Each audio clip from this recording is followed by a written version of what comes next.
चंद्रशेखर रावण की बुद्धि बिल्कुल भ्रमित हो चुकी है, वो भ्रष्ट आदमी है। जल्द ही इसके ऊपर एफआईआर दर्ज करवाएं और मानहानि का दावा करके इसकी लोकतंत्र जो लोकसभा सदस्यता उसको भंग करवा के और इसको समय रहते जेल में ठूसने का काम करें। चंद्रशेखर रावण की मानसिकता और बुद्धि ठीक नहीं है, वो हो गए हैं पागल और उनको सही पागल इलाज खाने में होना चाहिए।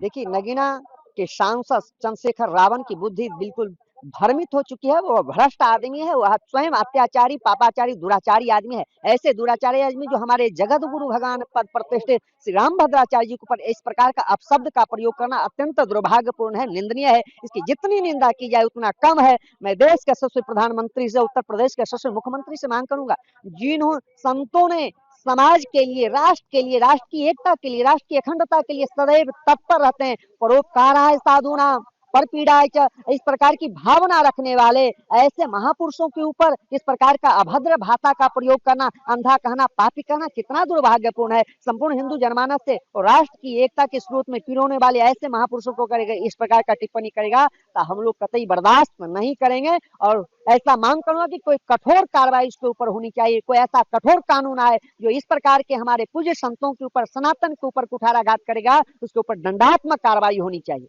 चंद्रशेखर रावण जो नगीना के सांसद हैं, जब देखिए बिना मन और मेहनत के कोई सांसद बन जाता है और लोकतंत्र में चुनकर चला जाता है तो वो सिर्फ फ्री का खाके और अनाप शनाप बकने का काम करता है। ऐसे नगीना के सांसद जो लोकतंत्र में चुन के आए हैं और जो लगातार जो है साधु संतों का, हिंदू समाज का अपमान कर रहे हैं और मनुवाद का नारा दे रहे हैं, मनुवाद का विरोध कर रहे हैं। अब मनुवाद मतलब समझिए जो मनुष्यता से मिली जुली होती है, मनुष्यता को साथ में लेकर चलने वाली होती है। ऐसे राक्षसी प्रवृत्ति को जो राक्षसी बढ़ावा दे रहे हैं चंद्रशेखर रावण का मैं खुले तौर पर विरोध करता हूँ और सलाह देता हूँ कि किस प्रकार से ये, किस संक्रमण के माध्यम से इनका मानसिक संतुलन खराब हो गया है, कौन से रोग से ये संक्रमित हो गए हैं, इसकी जल्द से जल्द जांच करवाएं। और रही बात हमारे रामानंदाचार्य जगत गुरु स्वामी रामभद्राचार्य जी महाराज जी पर, इस प्रकार से अगर लगातार अभद्र टिप्पणी करेंगे चंद्रशेखर रावण तो हिंदू समाज चुप नहीं बैठेगा। अगर हम लोकतंत्र में इन्हें चुनकर भेजने का भी काम कर सकते हैं तो अनर्गल प्रलाप करने और नाजायज टिप्पणी करने के जुर्म में इन्हें सड़कों पर दौड़ाकर पीट भी सकते हैं। इसलिए शासन और प्रशासन से भी निवेदन करेंगे कि इनके ऊपर त्वरित कार्रवाई हो, निष्पक्ष कार्रवाई हो।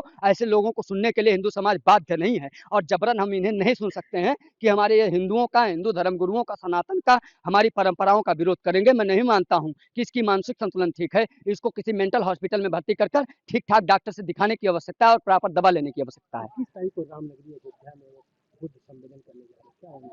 नहीं, इस प्रकार से अगर आप विवादित टिप्पणी करते हैं हमारे धर्म गुरुओं पर, हमारे धर्माचार्यों पर, फिर धर्म तीर्थ क्षेत्र में आप किस प्रकार से और किस मुंह से आप आएंगे। मैं मानता हूं कि ऐसे लोगों का विरोध किया जाना चाहिए जो अयोध्या में हमारे भगवान बुद्ध के नाम पर जो है यहाँ आएंगे और नाजायज राजनीति करेंगे और तमाम प्रकार के हिंदुओं का अपमान करने का काम करेंगे। तमाम प्रकार से ये स्वीकार्य नहीं होगा। हिंदू समाज का यदि कोई भी विरोध करता है और वो कहीं भी जनसभाओं को संबोधित करता है तो हिंदुओं को वहीं जाकर विरोध करना चाहिए। इस प्रकार की मानसिकता को हम नहीं स्वीकार करते हैं कि आप उनको जो है अपमानित करने का काम करेंगे। वो चलती फिरती यूनिवर्सिटी है, उनको आप अंधा बोलने का काम करते हैं। दिव्यांगजन को मानहानि का दावा करना चाहिए। मैं जगत गुरु रामभद्राचार्य जी महाराज जी के उत्तराधिकारी रामचंद्र दास जी महाराज जी से निवेदन करता हूँ, अध्यक्ष में दिवाकराचार्य महाराज, कि जल्द ही इसके ऊपर एफआईआर दर्ज करवाएं और मानहानि का दावा करके इसकी लोकतंत्र जो लोकसभा सदस्यता उसको भंग करवा के और इसको समय रहते जेल में ठूसने का काम करें। चंद्रशेखर रावण की मानसिकता और बुद्धि ठीक नहीं है, वो हो गए हैं पागल और उनको सही पागल इलाज खाने में होना चाहिए। जो तुलसी पीठाधीश्वर परम पूज्य श्री रामभद्राचार्य जी पर इस तरह बयान देने वाला, साधु संतों को लेकर के इस तरह बयान देना, या कहीं ना कहीं तो पागलपन का ही दौरा है ना, इसीलिए तो इस तरह बयान दे रहे हैं। जिनके नेत्र भी नहीं है, त्रिकालदर्शी हैं और ज्ञान है पूर्ण संपूर्ण, और ऐसे महापुरुषों को अगर चंद्रशेखर रावण दे रहे हैं बयान तो कहीं ना कहीं उनके बयान में उनको दंड मिलना चाहिए, जो संविधान के खिलाफ है। संविधान और कानून यह इजाजत नहीं देता कि किसी संत और किसी विषय पर, किसी भी व्यक्ति को लेकर, किसी महापुरुष को लेकर के आप इस तरह बयान देंगे, कहेंगे कि वो पगला चुके हैं, उनको पागल हो चुका है, वो नेत्रहीन है, इसीलिए उनके कर्म कुछ ठीक नहीं थे। अगर अच्छे कर्म होते तो रामभद्राचार्य जी का नेत्र होता, सबको देखने का दृष्टि होती। ये इस तरह बयान देना मूर्खता है और चंद्रशेखर को पूरे हिंदुस्तान से माफी मांगना चाहिए। उनको समझना चाहिए कि इस हिंदुस्तान में रह करके साधु संतों का सम्मान नहीं, साधु संतों को लेकर के उठपटांग बोलना कहीं ना कहीं पागलपन का दौरा है। उनको इलाज कराना चाहिए।